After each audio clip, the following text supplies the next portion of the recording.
Welcome to our election night coverage 2021. It's the primary, and wow, it's sure to get here quite quick. I'm digital anchor Andre Ash from Studio 1452. Thanks so much for joining us. I'm Shanelle Jackson, and I'm excited to be here. Andre, thank you for having me. I'm excited to have you. I'm excited that you're joining us. This is pretty cool. There's a lot to get to. I mean, you got the mayor's race, which I think has been pretty quiet. It's been pretty quiet. There is the city council race, which is hot. That's really a bit of a overhaul, if you will. A lot of candidates who are council members who are leaving, and you got Proposal P. What is it and what is it not? I mean, if that isn't the hottest issue that everybody is talking about, we'll get to it all throughout the night with our guests that we have lined up. Who are we talking to tonight? We're talking to the best people, the greatest people, the smartest people on all of these issues. So we have, one of my favorite Detroit brains, thinkers, leaders, Karen Dumas. Yes. She's going to be on tonight and, giving us her expertise. Yeah. Also, Reverend Horace Sheffield, who is, the leader on all things Detroit. Yeah. You can go all over the nation and speak to us and our issues. You can talk politics with him. You can talk the word, whatever you want to talk, he can talk to you about. Okay, right. That to me is the quintessential Detroiter. That's who we are, right? And Reverend Sheffield represents as well. And then we also are talking to Attorney Lamont Satchel, who has been a great leader in the city of Detroit as well. So I'm looking forward to a really good conversation. Yeah. We've got some hot issues on the table. That is for sure. And, I hope everybody voted. I mean, I don't have my little sticker on today, but I did. Yeah, I voted. I had mine for a second. I went and voted. It really didn't seem as, the audience or the people who were going inside, it was a little trickle nonetheless, but that's the turnout. We'll talk about what turnout was like today in Detroit. But first, a little bit about you, Shanelle. Really? For some people, it's like we haven't seen you in a while. Where you been? And former state rep? Man, God is good. I've been just living the dream, doing everything that I always wanted to do, which is work on some level to help Detroit. Right. And so I served in the legislature. I served as a department head in the Michigan Department of Transportation. Then I went over into the private sector, working on tough issues, helping to create jobs and opportunity for Detroiters. Detroit, I like to call myself privately Miss Detroit, just because I love us so much. And so everything I do is really about us and leaving a better Detroit than the one that I was born into for my daughter and all of the generations to come. So, and you have an interesting perspective because you worked in the public sector of government and the private sector. So trying to bridge those two and work in those two different hats. Sure. You have an interesting perspective lending into tonight's conversation of this election coverage we'll be bringing you because, as you said, you have worked hard for Detroiters and also to bring jobs and other things and opportunity. And some will question the mayoral leadership right now and the candidate that is working to get his job or the candidates who are working to get the current mayor's job. So we'll talk about all that. But the hottest issue right now is Proposal P. I've never lived, I don't know, I haven't really been around to see much of a issue like this really be the forefront and not the mayor versus a council race.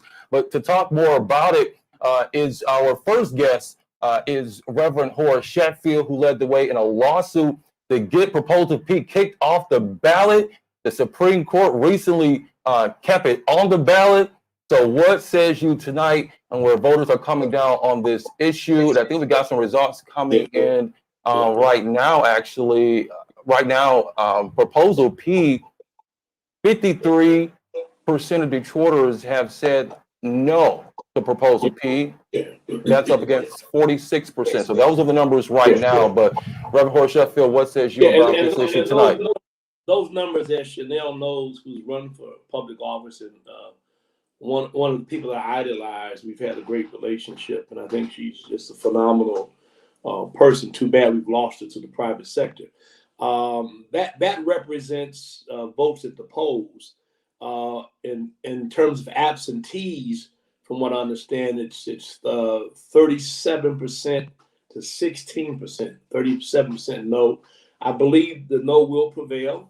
One of my major concerns, I've got friends, on the other side, Lamont Satchel, many of whom have been very civil and sane. Of course, there's quite a few who've not been that way.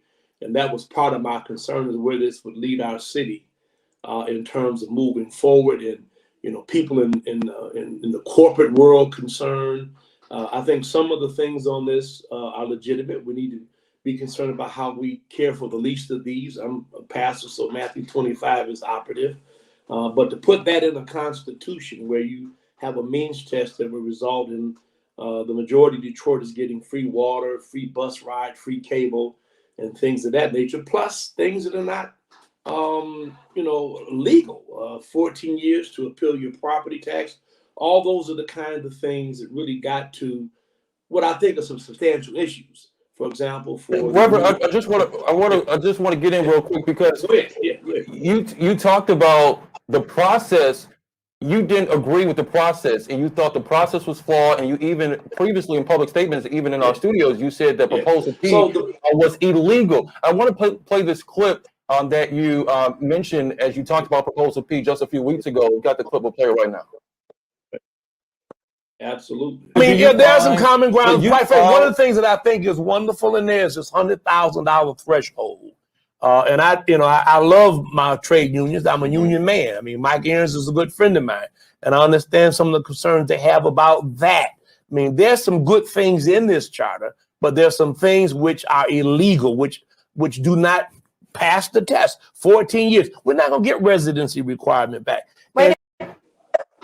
Yeah, I couldn't hear any of it, but the procedure. You talked about residency requirement. And what's going to, you believe, blow the budget for the city and put us back in bankruptcy. What says you about it, especially since the Supreme Court said, you know what, despite your issues with the process and everybody's critiques about it, we're keeping it on the ballot for Detroiters to decide? Yeah, I mean, it's on the ballot. I figured it was going to be on the ballot all along, but the problem, we didn't know what was going to be on the ballot because they went back to try to fix it, didn't do it in time, wasn't able to get it certified to be on the ballot. So my issue was, let's have some clarity if we're not really clear what's going to be on the ballot. So, I mean, that's politics. I mean, people who run for public office, challenges petitions. I mean, that's all part of what takes place in the political arena. Absolutely. I mean, if you can thwart an effort over procedural muddle, you do that. But we've always been prepared to argue the issues and argue the substantive, matters that we think impact Detroiters. I mean, listen. The chief of police, I think, is 17 votes, nine for the council, 7 for the police commissioners, and 1 for the mayor. The mayor gets 1 vote to determine who the chief of police is going to be. There's provisions in here that will prohibit law enforcement people from being on the board of police commissioners. Willie Bell is an example of a person who can be on both sides. So. Reverend Sheffield, may I ask, and thank you for your leadership in our city in general. Let me ask you, when this is said and done, whether Proposal P succeeds or it doesn't, as you said, there were some substantial things in Proposal P that I would argue speak to the people. Yes. What are we going to do? What can you do? What can we do as individual leaders to encourage our elected leaders to really, once the dust settles, gather together to figure out how we move Detroit forward on some of the principles, at least, that are articulated in P? Well, as you know, my daughter and I are on different sides of this issue. I respect her leadership. I respect Lamont Satchel, have respected him from the day I met him. There are other people in that aggregation who are on the other side who I respect. There's some who I would never even talk to again in life. Based on having things to say about my mother and my father. But look, I've already had this conversation with the mayor. I respect Mike Aarons at the laborers. I'm a union man. Some of their concerns are legitimate. And I've said to the mayor, we need to sit down or let me facilitate the meeting where we can work out some of these differences that exist so these unions feel as if they're involved in the redevelopment and the revitalization of Detroit. Now, the other policy issues, I would hope that Lamont and I and Carol and others could probably sit down and find a way to craft some kind of manifesto that seeks to achieve some kind of affordability on the water. But those are not things that go into your constitution. They're not things that are part of the governance doctrine of the city. The conversations seem to get so personal, as you alluded to. Let me ask you, is there a willingness? I mean, you're on with Detroiters right now. We are 100 with each other. So is there a willingness? I don't know. I don't feel it, to be honest with you. I don't feel it from the proponents, and I don't feel it from the other side. What are your thoughts? Well, there are only two people that I wouldn't sit down with under any circumstances, and that's Sam Riddle and Joanna Underwood. Other than that, Nicole is on my daily board. I mean, I love these folks. I mean, I ain't got a problem sitting down with them. And one of the things we got to do, by the way, and talking to people who are invested in this town, they're really concerned about whether or not there's a cauldron here that can explode. Yes, there are a lot of issues that need to be addressed in terms of equity. Generational residents have not been, I think, as appreciated or included in things. But let's address those in sane, civil, rational ways. By the way, as you well know, a lot of it happens from the people you elect to sit at that table. And this is the first time, and I'm sorry, this is the mayor calling me. Do I have a second to take his call? Actually, I think we're going to have to wrap it up right there. Okay, but this call will continue between me and you. Thank you so much, Reverend. We appreciate you for joining this conversation. And I think that's an interesting note that he talked about. Some of the issues that people have been fighting for, is it addressed with the elected officials for the policy or ordinances that they set? Sure. Or is there need to be a more people focus that say, you know what, despite the promises of, an elected official said they're going to do this or they're going to campaign against this, let's actually have some a constitution, which is our charter, that says, these are the things that we demand. So this is the United States of America. Right. We live in a representative democracy. Mm-hmm. I still believe the United States of America is certainly one of the greatest, if not the greatest country in this world. And living in a representative democracy means we elect leaders to represent us and to sit at the table. So to me, I'm going to be honest with you, I had some issues with the adopted charter back in 2012. I was one of the elected officials that was screaming from the rafters that we did not need to make the changes that we made, which only empowered the executive branch, and then ultimately, in my opinion, took power away from our at-large council, which I think, you should do one or the other, right? You're gonna either, or both, if I may be saying that wrong, but at the end of the day, to me, you should not have a council that is district-based, where you've got this super strong mayoral system. Yeah. That said, we elect members to represent us, and really all of our attention needs to be focused on them.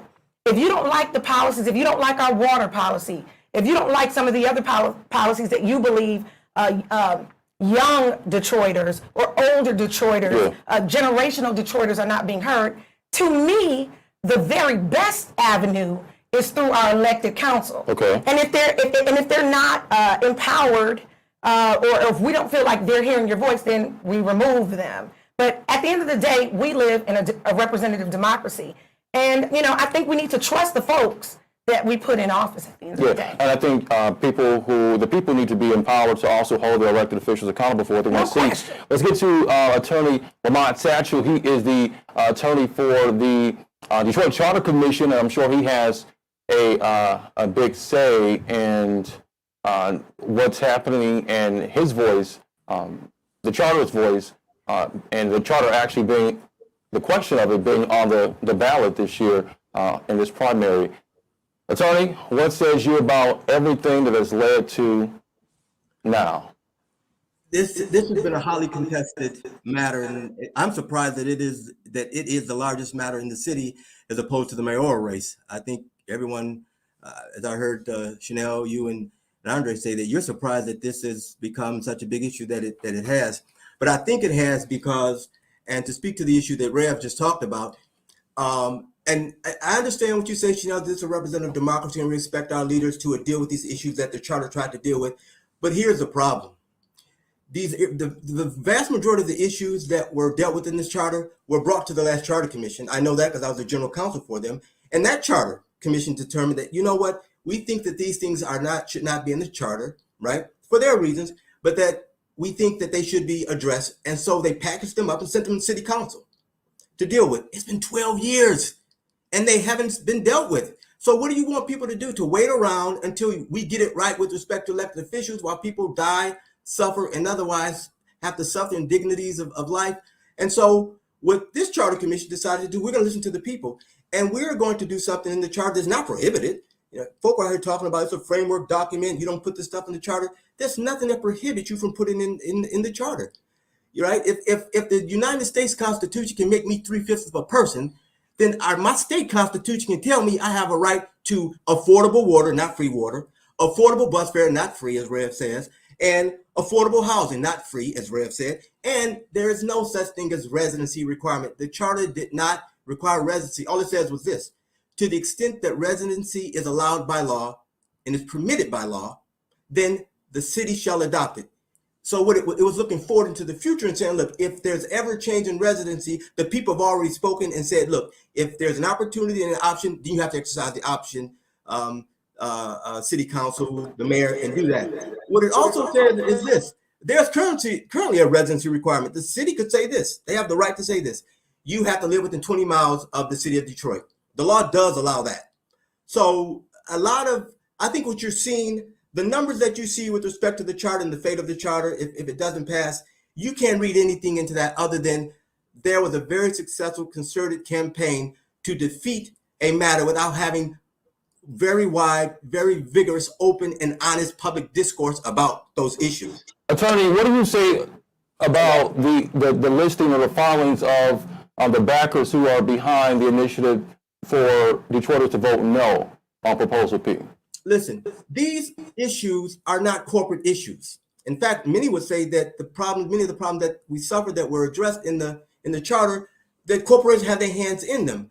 And so what has happened is this: the largest opposition to the charter was funded by the likes of DTE and Blue Cross Blue Shield, individuals and entities that really have no stake, have no part in the type of discourse that was going on with respect to how Detroiters wanted to determine their fate as it relates to the various things that were put into the charter. And so how do you fight that money? How do you fight that dark money? And the unfortunate thing is, I think the Charter Commission would have had a chance, but for the fact that when City Council 4 months ago told the Charter Commission to put together a more detailed voter education budget and to work with the mayor, and so they sat down and worked with the CFO and the deputy CFO and came up with a very specific budget. I was there because I was participated in it, and it was to the tune of about $300,000. The last Charter Commission got almost $200,000. This Charter Commission asked for a little more because they wanted to educate not only voters but everyone in the city of Detroit, because you are not impacted by the charter just because you're a voter. Everyone is. And so then what happened was, instead of sending that budget, they ended up sending a budget asking only $30,000. So they only had $30,000 versus $1 million to fight on behalf of the people with respect to issues and things and concerns that the people wrote into their charter. This charter was drafted by the people. So I think that's, first of all, I think you're making some valid points, Attorney Satchel. I guess, though, I want to push back a little bit on this space. And you know, you said it a few minutes ago, you know, I can tell you that folks who were pushing Proposal P, and I'm telling you this as a lifelong Detroiter, there were extremely, for me, as a mother, a single mother, valid things that Proposal P addressed. But I'm going to tell you, the overall feeling from the proponents of P, for me, as a person consuming the news and reading, and it felt divisive. The spirit of the folks on the side of supporting it, I'm going to be honest with you, this spirit of you're not a real Detroiter, or you shouldn't have a perspective. I mean, the corporate community, first of all, those thousands of employees, many of them live and work, obviously, in the city of Detroit. Many of them educate their children in the city of Detroit, pay taxes into the city of Detroit. I mean, just that spirit of divisiveness to me feels like, you know, another closed door. Detroit needs to move forward. But here's we have the wrong messengers, maybe. Here's the deal with that, Shanelle. Because I have the right and the ability to read, I don't get distracted by discourse from people who may be rancorous. This was about you know, making sure that you had a vigorous, open, and honest public debate and discussion regarding these issues. And if things have fell out the way that they're going to fall out, that's fine. But that is not what happened here. See, we can't talk in a vacuum and avoid the truth. You have to understand how this was set up, right? This was a concerted effort to defeat a matter without having the public discourse on the issue, right? So I'm not disturbed by the fact that somebody, a proponent of Proposal P, may have been found it divisive, but I think what was divisive was the way it was approached by the administration. So let's fix the administration if that's the case. No. See, that's the problem. Everybody wants to say, well, let's go off and fix the symptom, right? Sometimes you have to fix the cause, right? And what the people in the city of Detroit that try to do through their charter is fix the cause of the problem. Say, listen, legislators, politicians come and go, but this Constitution has a life of its own and a longevity of its own, and we will enshrine in our Constitution principles that in order to the benefit of humanity, in order to the benefit of Detroiters, right? These were not strange concepts to say that we should have affordable water. These were not strange concepts to say that there should be a task force on reparations so that we understand how we got where we are, because you can't fix the issues with Black folk until you understand how they got to where they are. This was not a strange concept to say that there should be affordable housing. There's no strange and uncomfortable concepts in that charter that would cause a sensible, reasonable person to disagree with them unless you have been tricked into believing and the discourse has been prevented from being allowed within the city. Because as we go about that discourse. So as we go forward. I guess let me just jump in here because I want to ask this question. If Proposal P fails tonight, and we're looking at the numbers coming right now, Proposal P, 53% of Detroiters have voted no, 46% of Detroiters are voting yes. So we're looking at about a 7-point difference. So 7.8 point difference there. If Proposal P fails tonight, what's the next step? Well, what do you do from here? I guess it's up now to Detroiters to determine how do they best want to have those issues addressed. But let me say this. The concern is this: they always go to their legislators, they always go to the mayor's office to get these issues addressed, and they never are. So I think, I hope what would happen is that the new individuals coming on city council and whoever the mayor is will take seriously what folk, and a significant, because a 7-point spread, like I said, is not a big spread, number one. And number two, the numbers on there do not reflect how voters really feel about it. It's what they were told that was not the truth. Because I think if you had a civil, open, honest discourse, those numbers would be different. What this represents is a concerted and well-financed campaign against a proposal. But now you're doing what you said the opponents of P are doing, which is assuming that we can't read and think for ourselves and make decisions against you. No, Shanelle. So I'm not saying that, Shanelle, but when you have people, look, even Reverend Sheffield is admitted in public when he filed the lawsuit, and he admitted in public. I didn't read the whole thing. I didn't read the charter. They were reading talking points that were given to them. The vast majority of them, unlike you, Rep, if you don't mind me calling you Rep, she'll still be Michigan's rep. Michigan's representative. They haven't read the document, and that's what I talk about. The discourse was not had, right? I would have loved to have people like you to sit down and say, you know what, Lamont, you know what, commissioners or whoever the proponents of it were, here are the issues I have with you. Talk me through this. Let me understand this. But that didn't happen. I get to see you, Rep, and thank goodness I do get to see you, right? After the fact, when we trying to dissect what happened when we should have been talking about this before, so that there could have been a vote that really was representative of the a clear understanding by the people with respect to what the issues are and what was in their best interest, as opposed to what corporate interests told them what is in their best interest. Remember the fear of just going into bankruptcy. We're going into bankruptcy. That was just, it was a lie. When you look at the document that the mayor's people produced, the purpose of that document was not to determine what's the most cost-effective way to implement the charter, because they made a mistake and sent us the document that with respect to how they came up with the numbers. And that's when we realized, oh my God, these numbers are made up. And so we had an independent study done to show it at the most is $7 million, not $3.4 billion. Yeah. So you're scaring people instead of educating them. Well, you never saw these folk come out and talk about it. Well, we're going to have to wrap this segment up, but Attorney Lamont Satchel, we appreciate you for joining us virtually here tonight for our election coverage. We'll continue to bring in the numbers, and we'll watch how this all turns out in the end. Attorney, thanks so much for joining us. Thank you, Audrey, and good to see you, Shanelle. Great seeing you. All right. I think that was a little interesting conversation, and we'll continue to watch the numbers come in. But what was your take about that? Well, you know, at the end of the day, I think Attorney Satchel was on point when he said, look, either way, when this thing ends up being done, you're going to have nearly 50% of the city of Detroit saying, you know, I'm on the opposite side of whatever prevails, whichever one prevails. So you've got a strong group of folks who obviously have different opinions on this matter, almost ultimately 50% of the city.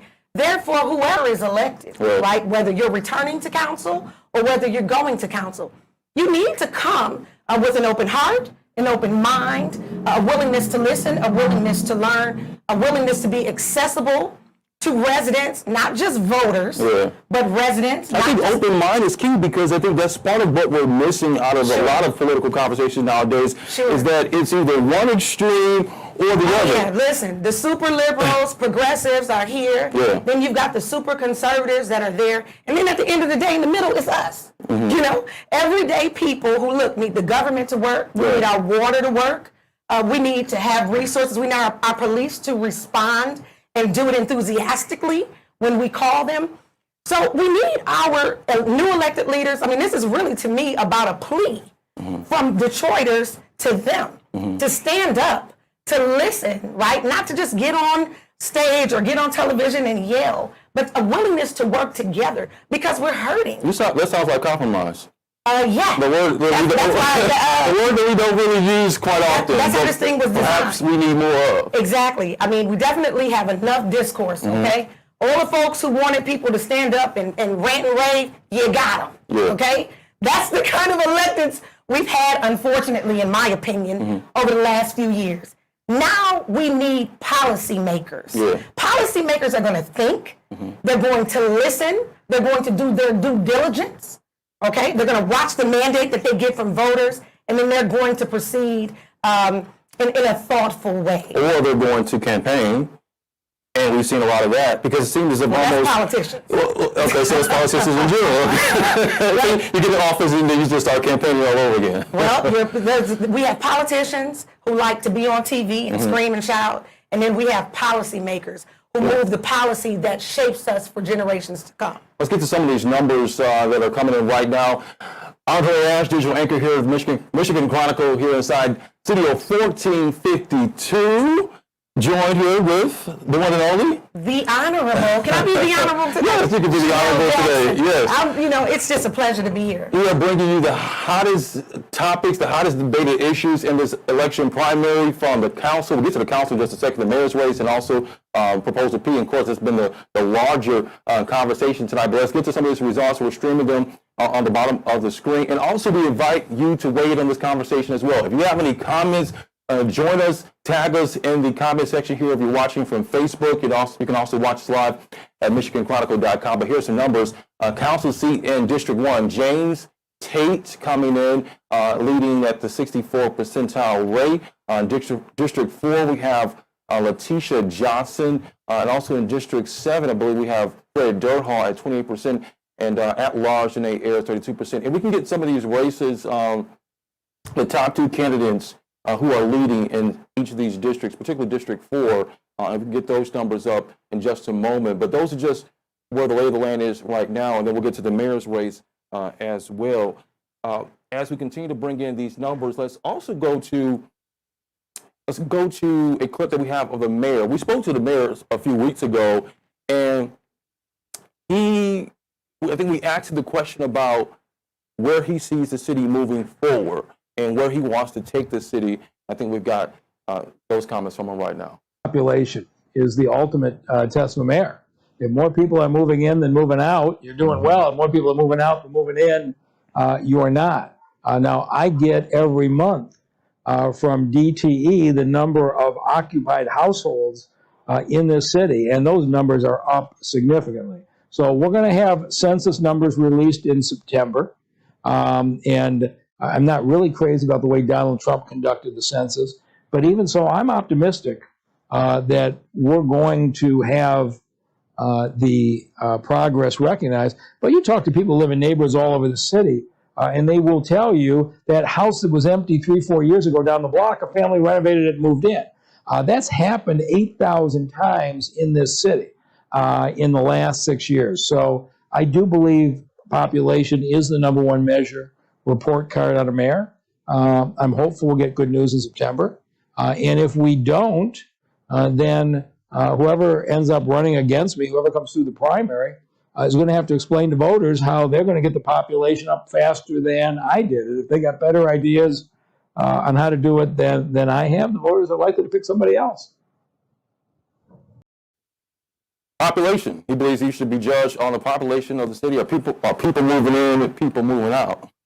So, with all due respect to the mayor, I'm going to be honest with you. I think that response there speaks to his disconnect. I do believe that the mayor has done some things right for Detroit, and Detroiters will decide if we want him to go forward in his service. But right there illustrates some disconnect. So I live on the north end of the city of Detroit. Okay. I can guarantee you the first issue on our mind is not population. So that's right in the area of Center City. New Center, Woodward, Grand Boulevard.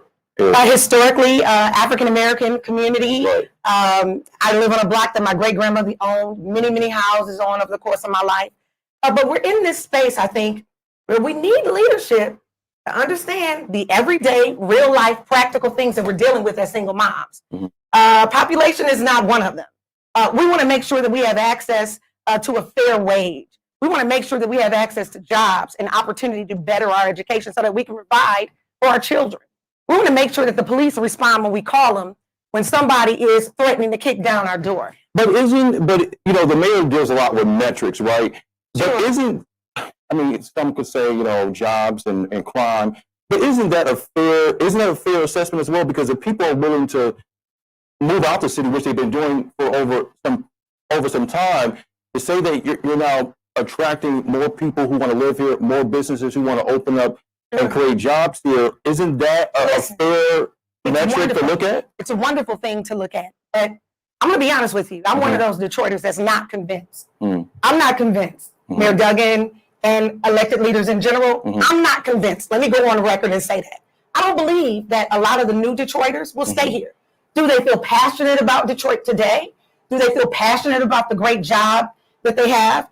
Absolutely. And am I grateful? I'm a huge supporter of our corporate community, and I'm grateful for the opportunities that they're creating. But I'm not convinced that after these people have one child, that they'll stay in our city, that they'll educate their children in our city. But are they convinced enough to vote for Duggan?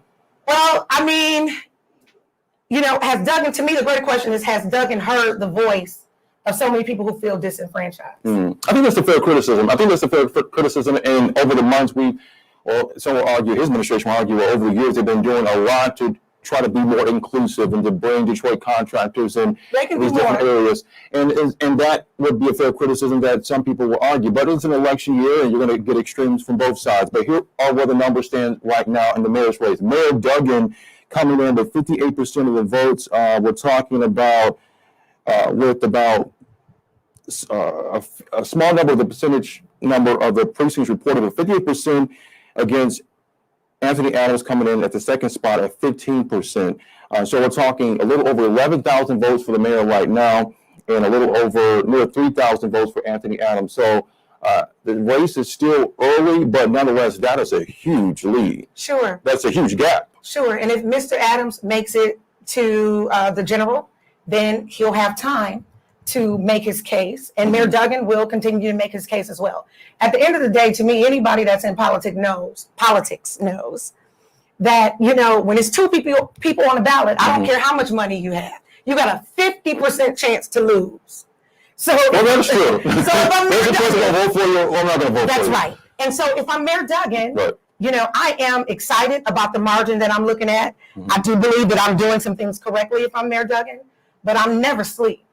I'm awake, and I'm never asleep. I'm awake, and I'm watching what's happening. We also know that primaries have a much lower turnout than general elections. That is true. If I'm Anthony Adams, I'm going back to the drawing board, to be quite honest. I've done a little bit of political consulting. If I'm him, I'm revamping everything. How can we tell our story better? How can we reach more Detroiters? How can we get them excited and enthusiastic about our campaign and our candidacy and what it means? How can we get more third-party advocates? How can we get folks to really tell their story more? Maybe less and I love Mr. Adams, and I think Mayor Duggan is probably a nice man, but less of maybe Mr. Adams and more of the folks that are with him telling their story and why. But if I'm him, I'm going back to the drawing board. But I'm also optimistic because, like I said, it's only 2 people on the ballot at that point. 2 people on the ballot, and you don't get that many people who, unfortunately, vote in the primary. But we could be looking at a different story in the general election. And here's the other thing, too. You know, it is, someone argue, it is the issues and the candidates who bring out the voters. Sure. And one of the people who believe that strongly is the city clerk. We had her in studio just a week ago, and she talked about that very stand she has. Some will argue, well, it's a little bit of both. You need your city clerk to really provide the access and the information to voters so they know who's on the ballot, the access to being able to vote.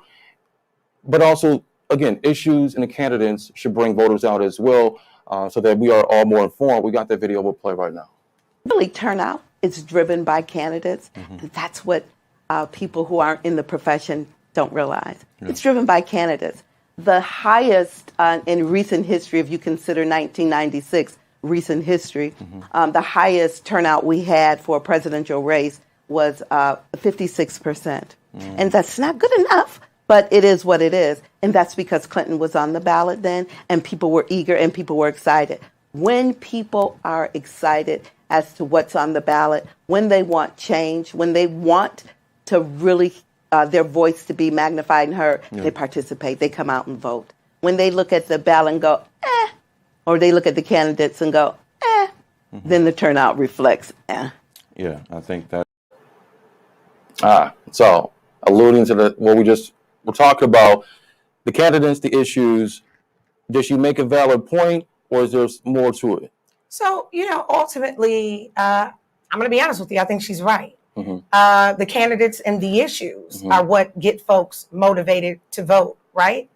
If we had what a person perceives as the greatest clerk alive, right, or the greatest Secretary of State alive, at the end of the day, the voter, the citizen, has to be motivated to get up and to have their voice heard.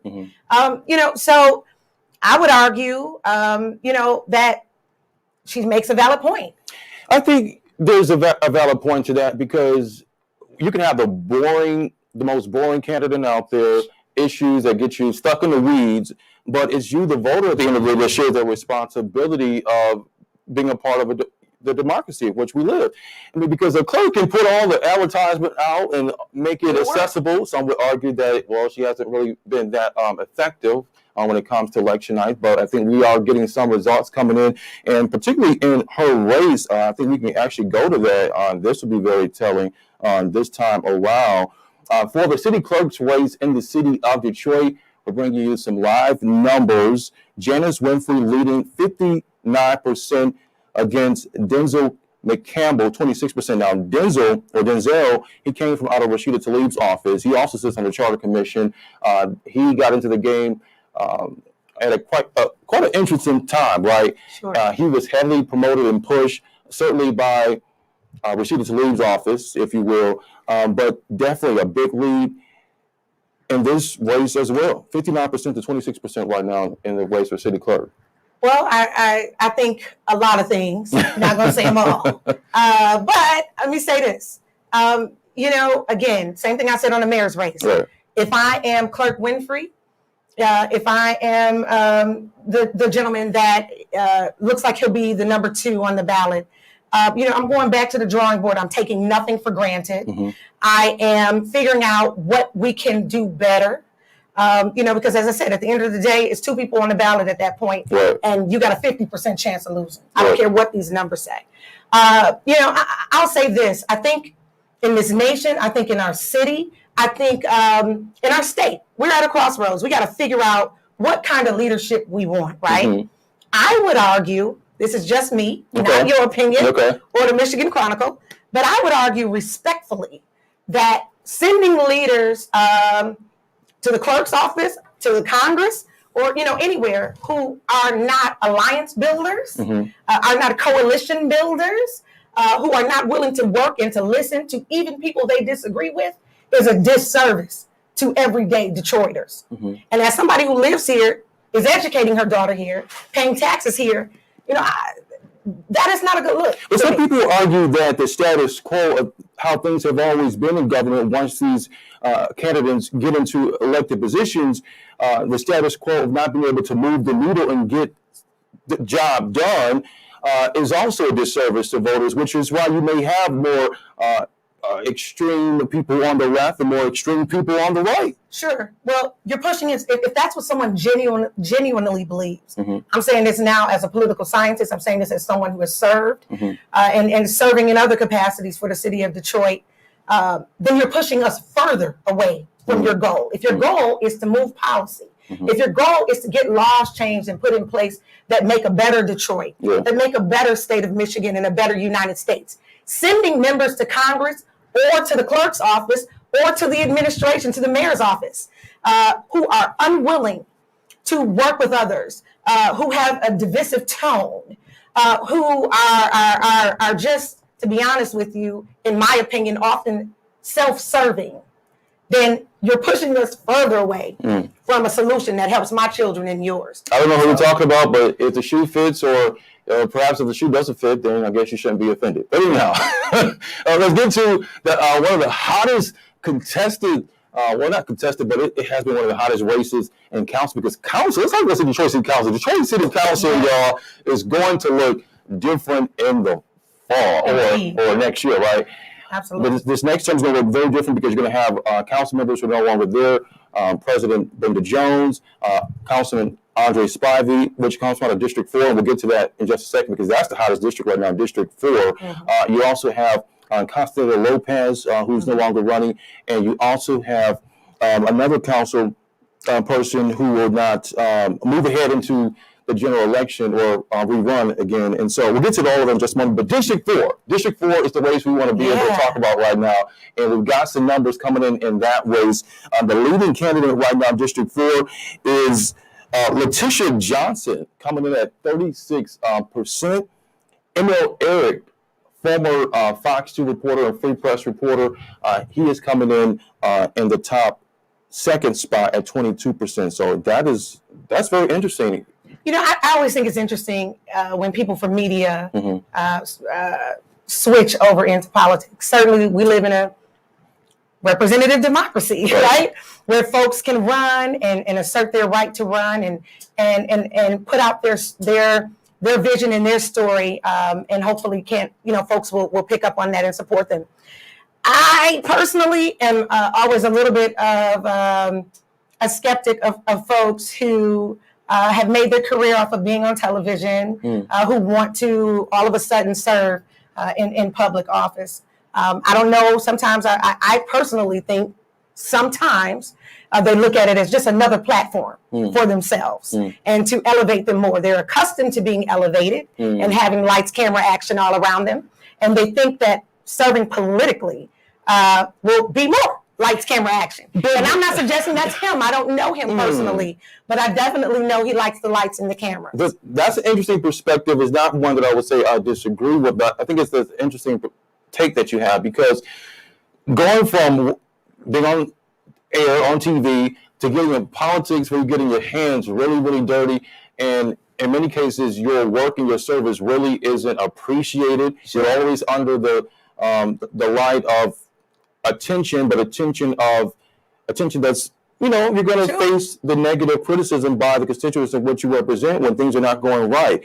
Some would argue that these positions in city council, when you look at the issues and contracts that they're voting on, these, multi-million-dollar contracts, they're perhaps not getting paid enough to leave the position of a television anchor to run for a political position in which you're hounded every day by the press and by the constituents in which you represent. Sure. So let me say this. Mr. Elric and any other folks, we've had some others transition from entertainment or also the news into leadership in the city of Detroit. listen, I can't question their hearts. Only God knows their hearts, right? And so I'm going to assume, though, that there is some positive motivation or some desire, genuine, positive, for lack of a better term right now, holy, a good desire, right, to serve, that is natural and that is pressing them forward. But I'm going to tell you, what I think a lot of folks who make that transition tell you candidly is, wow, I didn't know what I was getting into. Yeah. I didn't know. I may have known that I was taking a pay cut, but I didn't really take in the fact that the decisions that I make will impact potentially nearly 1 million people. The decision that I make, they've never seen for real. They've never taken in, people who are on their last, coming to committee hearings and sessions crying, begging for help. How do you tell those families no? How do you tell those families that you did your best, but you weren't able to accomplish it? It's one thing to be on TV and on the news and get to tell half of the story, the whole story, who knows? We don't know with this media. But to actually be the one that has to carry that message, right? To go to sleep at night questioning, did you do everything you could have done to save this particular family is a whole different bag. It is a whole different bag. That they don't know what they're getting into in many instances. But then the argument can be made, they probably should. If you're going to run for a seat, you probably should know what you're getting yourself Well, thank into. God for primaries, right? And nonpartisan primaries at that. So these people will have two decisions or two people to look over, as they go forward in the general. But, District 4, I will say it's hot right now. I think let's go over those numbers again, because that second spot, you got actually Toast Knight in District 4 and ML Eric, who are fighting for that second seat. Oh. So, but updated numbers with 64% of the precincts reporting. Letitia Johnson, 31%. So commanding lead there, nearly 2,000 votes she has, with the top spot, number 1 spot in District 4, and then ML Eric coming in at number 2 for now. Trying to hold on to that second spot. Toast Knight coming in third. I have to say this as someone who's had their name on the ballot a few times in life. I've definitely seen those early numbers and been excited, and then also been discouraged at times at the early numbers, and the thing changed, and it went my way. I've had a lot of times where I was going to just say for a second, Trump knew what that was like as well. Indeed, right? Anyhow. So, so it is still early. I want to say that if I'm in any of these races, I'm not celebrating right now. I am watching the numbers diligently, and figuring out. I'm shaking. I'm being honest. I'm shaking at this point as the person whose name is on the ballot, and I'm praying. Let's take a look at District 4. Let's dissect just a little bit more, because some of the candidates that you had in this field were Ken Snap, Virgil Smith, a former judge. We're also talking Toast Knight, worked in the Duggan administration as a district manager. Again, ML Eric from Fox 2. But while we're on the topic of city council candidates, Michigan Chronicle actually endorsed some candidates. So there's Janae Ayers for city council as a whole.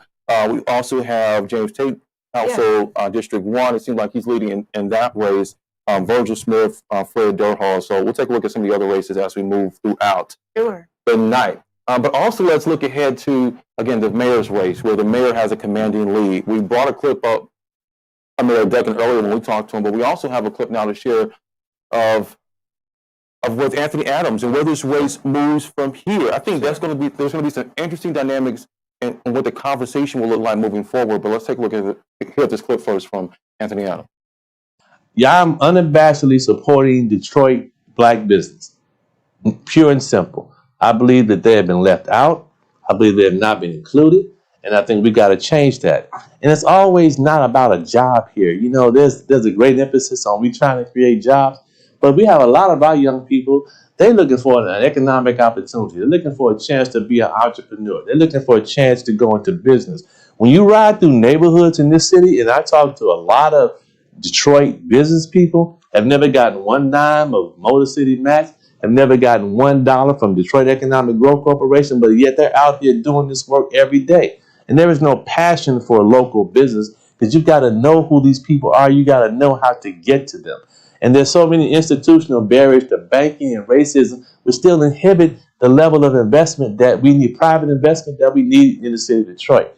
And so when I talk about equity and inclusion, my plan is way different from theirs because I'm unabashedly going to support African American businesses in this town. And if there are local businesses that are here that actually employ Detroiters, I'm going to be supportive of them as well.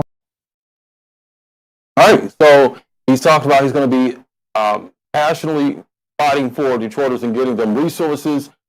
What can Anthony Adams do differently? Like I know you mentioned that he has to go back to the drawing board because, quite frankly, yeah, he is. It looks like he's going to advance and be that number 2 guy. But definitely, that is a big margin because when we look back, back in the 2017 race in the primary, Coleman Young, that was a big lead that Duggan had even then. Sure. And you talk about giving Duggan perhaps 3 terms. What do you do that's different, and how do you campaign different, and what does your messaging look like to say, you know what, the guy who we have now is not for you, and I can do better? So, I have no relation to the Adams campaign or the Duggan campaign. I'm going to say, if I'm Mr. Adams, I'm doing better, but I'm doing just what we just saw him do. Mm-hmm.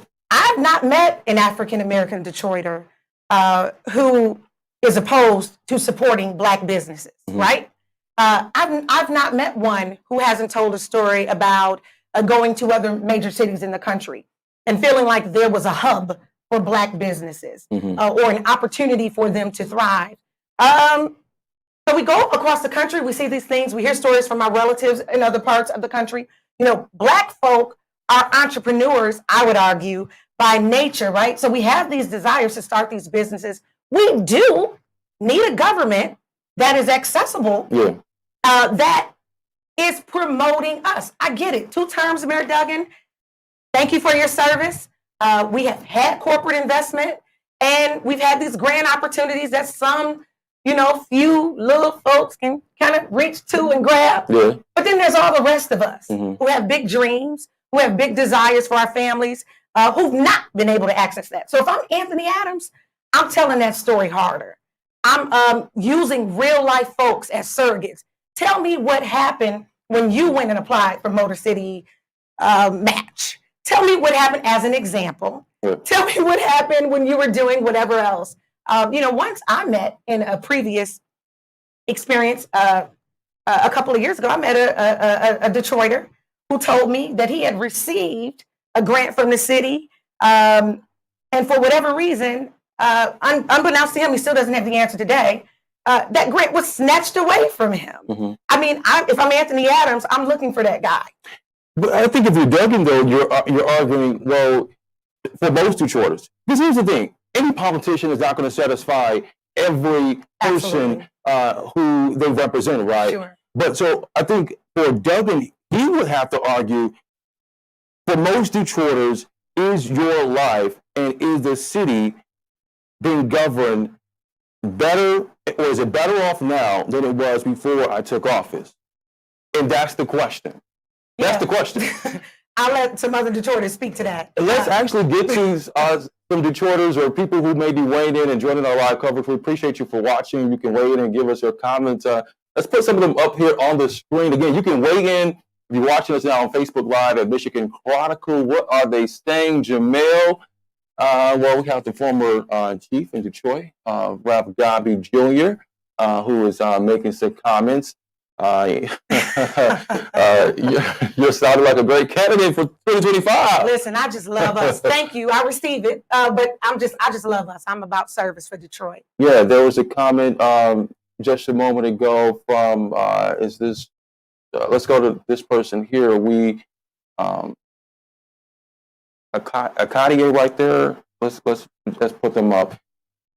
What do they say? We need policymakers that understand developing policies with the framework of a 21st century. Indeed. Okay. All right. That's one of Detroit's brilliant minds, Akin Daly. And he gets it. This is someone who works on economic issues, mm-hmm. Has done it for the past 20 years, thinking, leading on issues that matter to African Americans that are economic focused issues. And so, I'm going to tell you, if I'm Mr. Adams, I think that's a message that resonates. I think he just needs to tell that story better or get that message out there better. Yeah. I don't know. When was the last mayor that we had that served 3 terms? And I feel like at least 3 terms. At least 3 terms. Coleman Young. Coleman Young, right? Yeah. Exactly. Wow. So, by the way, I mean, let's get to that council race in district, or actually the council at large. Speaking of Coleman Young Jr. leading at large, 31% to 30% against the current incumbent Janae Ayers. So that spot is vying for, I believe, the top 2. Right. The top 2 candidates that will advance for that position. So Coleman Young Jr., 27,000 votes against Janae Ayers, a little over 26,000 votes. Again, that's with 50% of the precincts being reported. So a little bit more votes to come in there. We're going to do a rundown. You can also follow it at the bottom of your screen, and also bring us some comments. We'll bring in your comments in the next few minutes while we're live. Let's go to District 1. James Tate again leading. That's the incumbent in District 1. 72% against the number 2, Crystal LaRosia, who's coming in at 12%. Then let's get to District 4, which is the hottest contested race right now. 31% again, Letitia Johnson leading with about 2,000 votes against ML Eric at 25%, coming in at number 2. District 7. Now, District 7 is more so the Southwest Detroit area of the city. Fred Durham, one of our endorsed candidates, coming in leading at 31%. So nearly 2,000 votes compared to Regina Ross, who's coming in at number 2 at 26%. So Fred Durham, 31, Regina Ross, 26, coming in at number 2. So that actually is Northwest Detroit. Interesting. I mean, District 7? District 7, yep. District 6 is what we would officially call Southwest. Southwest, right. But I know that part of the city well. District 1 is a part of that too. On Northwest, yep. Right, I think this is going to be interesting. I think overall, we're going to have a great general, right? Mm-hmm. I think a lot of these city council races speak to really what's happening in the city. Yeah. You've got folks who are super, super progressive that are winning in some of these races. And then you've got folks who are, your more traditional sort of Detroit Democrat sort of perspective. Right. So it'll be interesting to see, what ends up happening in the general. I love all of this, right? I get excited. The science behind the political science. I love it. Absolutely. I love all of that. So I like that we'll have a diverse group of candidates for the general on the ballot, and that we'll have some thinking to do. We'll have to do our due diligence as voters and make the right decision for our city. I want to, before we close out the show, let's run down City Clerk, and let's also run down Proposal P. But first, this charter. Where do we stand with about 72% of the precincts reporting tonight, and it is a flat-out no. 68% with about 40,000 voters, or 40,000 votes coming in, a no on Proposal P. That's 68% no and a 32% yes, and that's about 19,000 votes compared to 40,000 who have voted no on Proposal P. Big number, still some more precincts to come in and report, but that's a big lead, and it's really a hands down defeat, if you will, for a lot of these charter commission candidates or members who really thought that they were putting in the time and the effort to say that Proposal P is for the people, but obviously the people who voted in this primary said, no, we are the people and this ain't it. Well, I mean, so much of this, I'm going to be honest with you, just inside baseball, so much of this is messaging. Do we have the right message? Do we have, are we hitting the right spaces? I mean, you got 2 seconds to keep people's attention. Yeah. Am I saying the right thing? Are we talking to the right folks? And then, as Mr. Satchel said, to be completely honest with you, a lot of it with these campaigns come down to money, right? Do I have enough money to get my message out, even if it's the right message? But listen, to me, at the end of the day, that 39, 40%, if I'm Mayor Duggan, if I'm Mr. Adams, if I am, anybody who could potentially be serving us, in 4 or 5 months, I am not taking lightly the voice of the folks who supported P. there are Detroiters that are hurting, that they're begging for their perspective to be heard. They're begging for solutions to everyday problems, like water access, like access to quality education, like access to jobs, access to inclusion in our own city. Yeah. That's deep. It is deep. Access to inclusion in our own city. We got to ask for access. So these are real things. And if I'm anybody that's on the ballot going forward for our general, I'm not taking lightly, that 30-40% of folks. But see, here's the thing. The mayor's office will argue, and we just had Gary Brown here in our studio last week, and he will argue that, look, next year or two, we set in a policy where Detroiters who need help can get help. There is an affordability plan to not shut off your water and that we can assist you, right? Now, some will argue that's a policy that the city has set because of outside pressure. Do you necessarily need a charter or constitution? That is our constitution. Do you necessarily need a charter to mandate and say, here is a affordability plan that needs to be enacted no matter who's in office? Listen, I'll say this. Whether he were to be enacted or not, right? We need to hold our elected officials accountable. But we also need to recognize that elected officials, they have thousands of constituents. And so because you hear from, a vocal group, to be honest with you, that vocal group could be actually in the minority. We got to trust at some point, okay?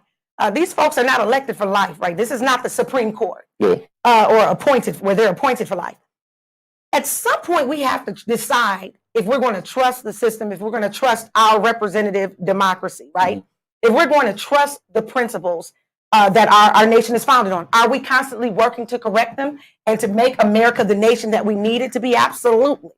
But at the end of the day, at some point, you've got to trust. You got to believe that your elected state official or your council member is doing their due diligence. So terms got to mean something. Terms have got to mean something. Terms have to mean something. But then I think because then you're also saying that, well, people should put perhaps pressure on their elected officials when an election comes. And I will argue that perhaps democracy runs 24/7 and people need to be pressuring all the time, attending those council meetings, engaging with your elected officials.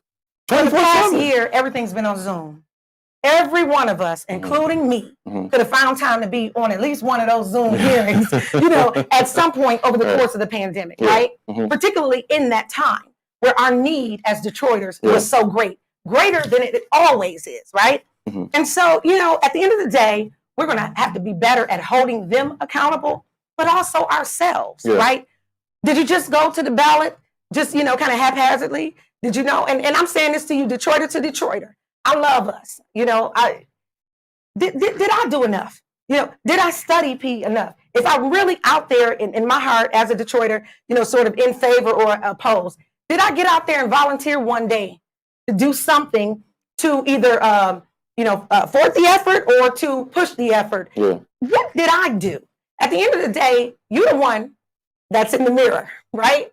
You're the one that you're looking at when you're the one that's at home dealing with the stress and the pressure of your life. And so we got to hold ourselves accountable as well. But these elected officials, let me tell you something. I can tell you as having served, you bring up some perspective to this conversation. Go down one of those council meetings or go to, a state legislative hearing.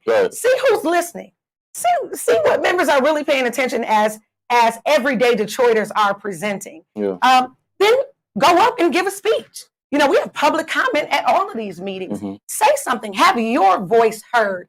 Sometimes, and I'm saying this respectfully, you'd be surprised at how many elected officials, they just don't know your story, right? You think, hey, I'm out here every day, I'm on the bus, or I'm out here every day living this life as a Detroiter. I'm struggling, I'm winning, whatever it is that you're doing. You think that your elected official knows all of that. At the end of the day, they're one person living their own life, right? They got to be accountable for their job and the folks there, but they are accountable to their family, their God, and all of that. Go down to those council hearings. Say something. Let them hear your voice and your perspective. But until we can say we've done all of that, we've done all that we can do as Detroiters, you know, I'm not blaming Mike Duggan. I'm not blaming Anthony Adams. I'm not blaming council president or members of council. I'm accountable to me. And I'm also, and to my family, and also to my neighbors. And so, you know, Detroiters, we got to do better too. So we all have to be accountable. We're going to wrap up our broadcast in just a moment, but we do want to get to some of the comments on our social. And we've got some people walking past here. It's the nightlife here in downtown, so we love it. DeAndre Ford, okay, we'll get a little praise online. He says, great job, Andre and Shanelle. We appreciate the love. Very engaging and informative and professional. We love that. Some more comments on Facebook. Let's see, what do we have? Everyone I talked to says they think Mayor Duggan is doing a good job. Okay, that's from my Steve Love. Okay, got any more comments? We appreciate the love. We're getting a lot of people are tuned in and we're giving us feedback and comments. So we love it all. Let's get to a couple more if we can, and then we'll run down some more of the results from tonight. They're asking about the percentage. This person says they believe that there's a clean sweep in the primary. Well, we look at these numbers. Let's go to Detroit City Clerk. He is leading a wide gap. 72% of the precincts reporting. 72% is where she stands right now. The top spot at 41%. And actually, I think we got those numbers right there for you. Denzel at 14%. Janice Winfrey at 72%. That is a huge margin. And as much criticism that Janice Winfrey has faced, and we've also, our editorial board has endorsed Janice Winfrey for clerk as well, but as much criticism that she has received over election processes, the efficiencies of it, oversight that has been done on her department, nonetheless, Detroiters voted her into the top 2 spot to head into the general election quite overwhelmingly. And this will mark, I mean, if she wins in the general, her fourth term, close to serving 20 years in this seat. So that is quite astonishing. So we'll continue to watch that race. Moving ahead as we wrap up some of these numbers tonight. And let's get to the district candidates and the council. Sure. That has been a very high-level race as well. Again, we were watching District 4 earlier, and we had ML Eric coming in at in the second spot. I'm going to try to get those numbers up once again. Looks like a lot of those races are sort of staying pretty consistent to what we saw sort of in the beginning. You know, as I said before, here's their chance. We're going to have a great opportunity to hear loud and clear from all of the candidates. You know, you're down to 2 in each of these races. And so we'll have an opportunity to hear from all of these folks and to make sure that when they come to your doors, when the lit drop folks come to your doors, the people who got motivated enough to put on that T-shirt and go knock for whoever, right? Ask the tough question. When you answer that door, when you talk to them, don't just be a check mark, right? Don't be somebody, I don't know if you've ever known. I know that name. Exactly. You know, name ID. That or for the canvasser, because I've been a canvasser and a door knocker probably since I was maybe 10 or 11 years old. But being out there, don't just be one that the person who's knocking on your door, they can just say, check, okay, we got them. No. Be a note. Yeah, make a connection. Make a connection, but become a note. They're going to go back to the candidate and say, hey, you know, I met Miss Johnson. I thought Miss Johnson was going to just be a yes for you. But Miss Johnson had 3 tough questions, Mr. Mayor. What can I tell Miss Johnson when I go back to her door to shore up that vote? So when you see these people, talk to them, engage them, see what kind of folks these candidates have knocking on their doors representing them. Get motivated enough to become one of the people that is knocking on doors for the candidates you believe in. I mean, at the end of the day, this is on us. We're the ones that are living this thing, right? Most of us, and I'm gonna say something that maybe I shouldn't say. You know, certainly we appreciate our elected leaders without question. I think the mayor's salary for that position, I think, is $160,000 plus a year or something like that, right? Most of us will never make that kind of money. I'm just being honest. I think the average income in the city of Detroit is $25,000 or $30,000. You know, gosh, 1 in every 3 families, so 1/3 of families living in poverty. Having leadership that understands our lived experience, right? I'm not saying you have to be poor to serve poor folks. What I'm saying is you have to be familiar with our lived experience. You have to love us, right? And I'm not suggesting that I think does or doesn't. But I also think you can also have someone who will argue that those who put on a perceived image that they are for us because they look like us, wind up in office and not representing us to the fullest extent. No question. And that's why I come back to, at the end of the day, common sense policymakers, lawmakers, folks who are willing to think and look beyond themselves. Yeah. They're not about lights, camera, action. Can I get on CNN today? Can I get on the New York Times tomorrow? Can I move policy that improves the lives of Detroiters? I think that's fair. And the ability to be able to do that means you connect with the story of not just the impoverished Detroiter, the everyday Detroiter, the working class Detroiter, like my mother, who was a postal employee for 40 some years, right? The Detroiter like me, that's doing a little bit better than my mom was doing, but it's vested. I didn't move. I didn't go to New York or LA or any of that. I'm here with us because this is who I am. And this is why I was born in this place and in this time for us. And so you've got to be able to elect folks that understand our story. They don't have to live everything we've lived, but they have to relate. They have to be empathetic. They have to be sympathetic.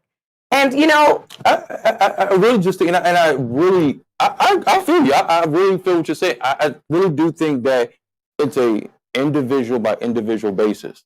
Sure. And people understanding who's on the ballot, the issues on the ballot, and who they're voting for as individuals. Well, I hope as Detroiters, right? Because absolutely we have individual voices. But I hope that there is some spirit of collective thought, right? Where we think about our neighbors, okay? Where we think about folks who might be living the way that we used to live. Maybe you did come up. God is good. But remember the folks who haven't come up yet and who are on their way up. That's and right. So, you know, we need leadership that identifies with that. That's all I'm saying. I totally get you. I love it. Let's wrap up with some of these race numbers, and then we'll close out for the night with the district at large. Council district at large, coming at Young Jr. at 31%, leading against Janae Ayers. Both of those two coming out at the top two spots. Council District 1, James Tate Jr. and Crystal LaRosia. Also, we have, and that's a wide gap lead as well for Councilman Tate. Council District 4, Letitia Johnson, 31% against ML Eric, coming out at the top two spots there with 25%. District City Council 7, Fred Durhall taking the top spot, 31% lead there against Regina Ross, coming in at the second spot at 26%.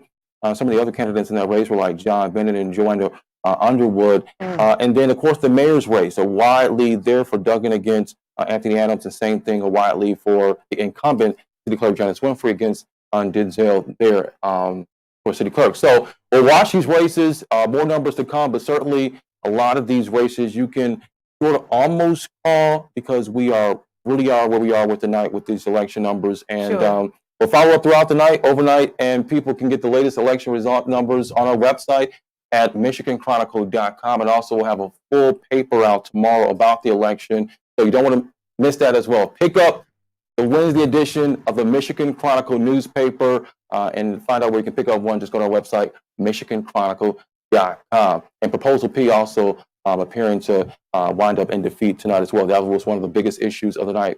And certainly Detroiters had their say on the charter revision, and it appears it's a no-go from where we stand tonight. Well, what we do know is this, right? What history has shown us is Detroiters are resilient, right? Whatever happened, right? Whatever side you were on the P issue, because it won't be going on the ballot, you know, in the general, obviously, right? It was finished today. Whatever side you're on, whatever candidates you supported, Detroiters are resilient, right? Whoever becomes mayor, we're going to still be here. All the everyday Detroiters who are vested in our city will be here. And, you know, I believe in my heart that our future is bright. I'm optimistic. Whether we have, you know, 1 million elected officials, right? Or you know, whoever we have, our spirit is strong. Who we are is strong. We come from strong people, from a strong stock. And so, you know, at the end of the day, before I believe in any of these candidates, and I do believe in a lot of them, and I'm proud of them, and I thank them for their desire to serve. who I believe in for real is us. Yeah. I believe in Detroit. You gotta believe in we gotta believe in us, y'all. We'll be all right. We'll be all right. I love this. Man. Shanelle Jackson, the Honorable, you want me to call you tonight? The Honorable Shanelle Jackson in the studio. Thank you so much for watching, everybody. You can watch this in its totality on our website, MichiganChronicle.com. Again, don't forget to pick up that Wednesday edition tomorrow of the Michigan Chronicle out in your local stores. Find out where you can pick it up at MichiganChronicle.com. Thanks so much for watching our election primary coverage. We'll do this all over again in the fall for the November election. Can't wait. Don't miss. Thanks for watching, everybody. Have a good night.